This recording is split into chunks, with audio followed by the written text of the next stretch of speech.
my Chuquembaca, my, how can I say, the great-great-grandmother was born in the village of Markovac, Nashitsk, near to Nashitse, located in Osiek, Baranha County.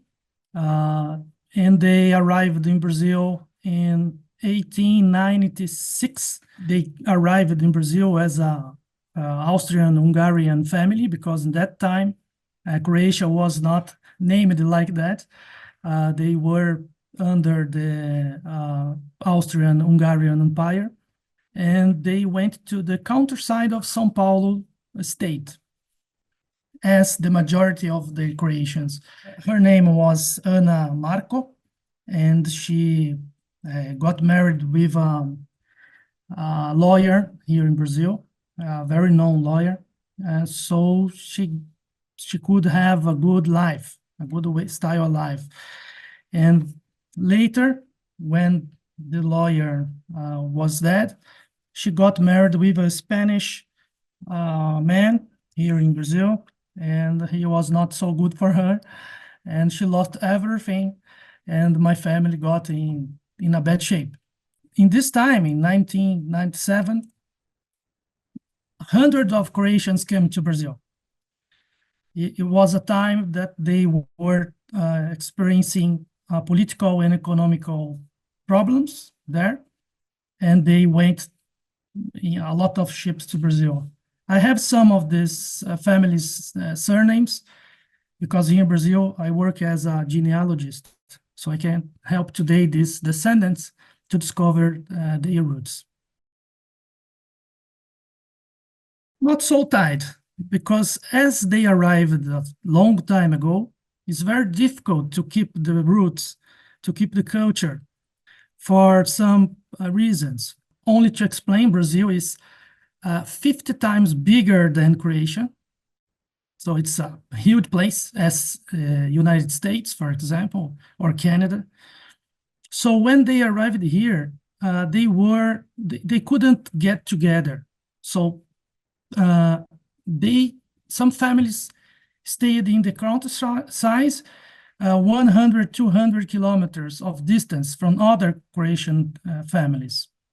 So this is not easy to keep the culture. And usually, this Croatian, they arrived in a small number. Around 50,000 Croatians arrived in Brazil between 1890 and 1940, for example. So it's a small number.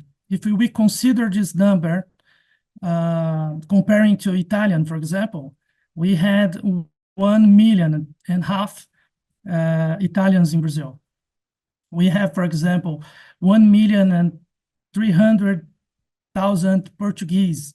We got 200,000 Japanese in Brazil. Other problems, they had to adapt to Brazil and Portuguese languages quickly to survive. So they lost their language. They couldn't, how can I say, pass through the language to their children. And here in Brazil, we had some, how can I say, right, left governments. So they prohibited people to speak other language than Portuguese. It was a nationalist government. So this is other factor that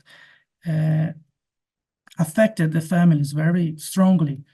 And these Croatian families here in Brazil, they used to get married with Portuguese, Italian, German, and other families.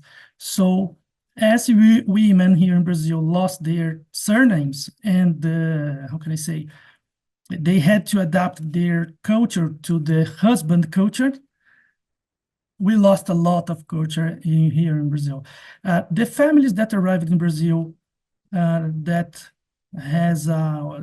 is the first or second generation, some of them can speak Croatian. They are more connected with the Croatian culture, but the oldest families like me, we don't get so much the culture. Around 1920, 1930, here in Brazil, we received a lot of families from Dalmatia, especially from Brač, Korčula, and they founded cultural association here in Brazil. It's SADA, is their name. And we received at once 300 families from Brač and Korčula between this period. Yeah, and even more. Actually, we received 23,000 Dalmatian immigrants during this period, and they founded this association. So in that association, we can see the culture more alive than the other association that we have here in Brazil. We have two associations, cultural associations. Here we see the gathering. So during the year, we have some lunch or National Day events and this kind of connection. But it's a small group of people. So we gather like 100 people at most, more or less. We see that the interest is increasing because people, they want to get the citizenship, they want to work in Croatia, they see the difference between Brazil's security and Croatia's security and other, even though we know some problems in Croatia, but it's much better to get in Croatia than some places here in Brazil. Me and my family, we had a connection with Ana Marco, our Croatian immigrant, because she was an example of a woman, and she was very kind. She's remembered for everyone here in my family. So this is the first step to want to know more about Croatia.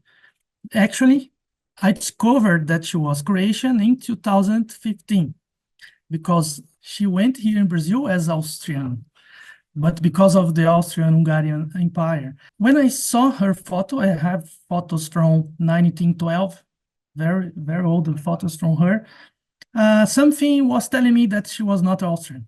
So when I got deeper in this investigation, I found in the ship list when they arrived in Brazil that was written Austrian, Slavonia, and Urpoli.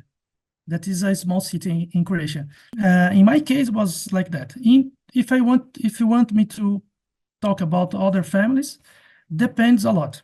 A lot of them, they don't know where their family came from because they arrived as Yugoslavian or Hungarian, German, Italian. Sometimes they found some city name or a dish that they see that is not Italian or German. And they come to us in the association, the Croatian Association in Brazil, asking for help. That's why we have now a group called Croatian Genealogy, and we help people for free to discover their roots. I believe that the language and the culture compose what we are. So when I see at my appearance, our way to speak and to say and the things that we like to do, we want to discover more about our identity. So now that I have this knowledge about my background, I see a lot of Croatian things that we have in our family and we didn't know. From 2015 to now, I can see that me and my family, we are even more each day knowing more about Croatian and adapting back some dishes or music. So, but little by little, it's not so easy to change like that.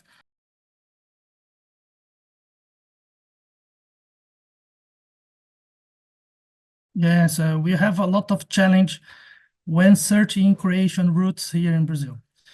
First of all, as I said before, we have the challenge to discover if the immigrant was really Croatian. The other challenge is books. So you can imagine that we don't have books about Croatian history, Croatian geography, literature, or whatever in Portuguese. I would like to thank the Hrvatsko Rodoslovno Društvo that helps me a lot with some material, books, or guidance. Because if you don't understand the Croatian history, it's very difficult to understand more about dates and names. So genealogy is more than that.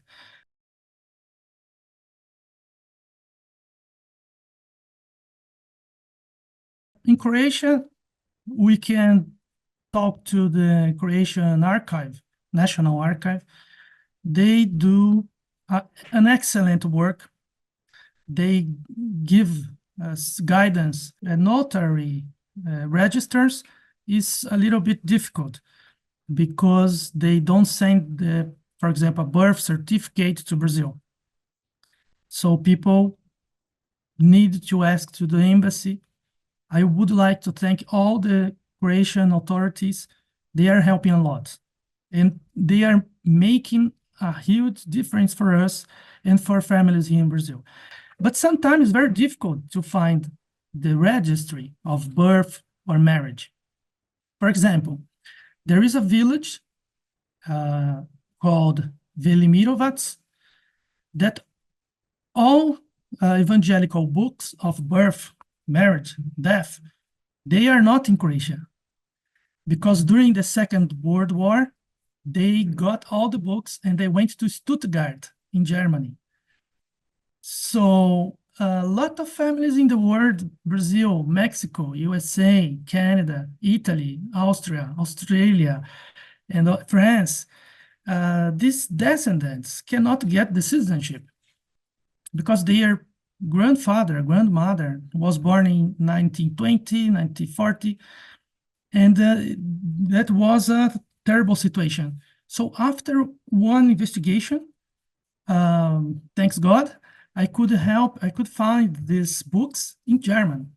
So even Croatia didn't know where the books were. And now I am trying to make other descendants around the world to know about this discovery. Here in my family, we have a small safe pig to put some coins. My family always was told that came from Croatia. Is made of oak, is a kind of wood, very beautiful, and a blanket, a very traditional folklorical blanket. For us, it's a small thing. It's a photo. It's a safe pig. But we see that like a connection to Croatia. And some families have documents from 1890, 1910, or the passport from that they use it to immigrate to Brazil. So my family doesn't have too much, but other families, they have treasures. Here in Brazil, we have two Croatian associations. One is called SADA. The other one is called Croatia Sacra Paulistana. The first one was founded by people from Dalmatia, from Korčula and Brač Island.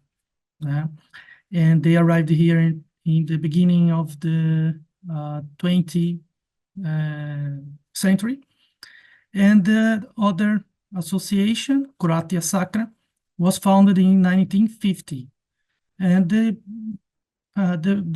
immigrants were from all Croatia.